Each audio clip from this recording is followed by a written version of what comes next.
News PM நேயர்களுக்கு வணக்கம். கும்மிடிப்பூண்டி சார்பதிவாளர் அலுவலகத்தில் லஞ்ச ஒழிப்புத்துறையினர் சோதனை. கணக்கில் வராத 1,25,800 பணம் பறிமுதல். லஞ்ச ஒழிப்புத்துறை போலீசார் தீவிர விசாரணை.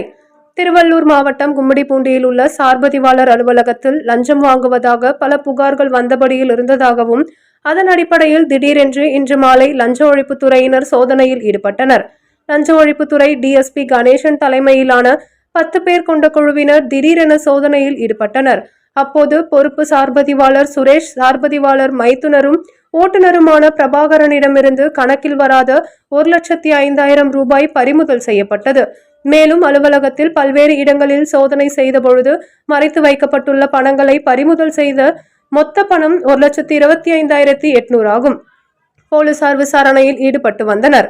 அதன் பின்னர் அங்கு பணியாற்றி வந்த ஊழியர்கள் மைத்துனரும் ஓட்டுநருமான பிரபாகரன் மற்றும் புரோக்கர் ஆகிய சுமார் 5 பேரிடம் எழுத்து மூலமாக எழுதி வாங்கிக் கொண்டு அனுப்பி வைத்தனர். கைது நடவடிக்கை எதுவும் இல்லை.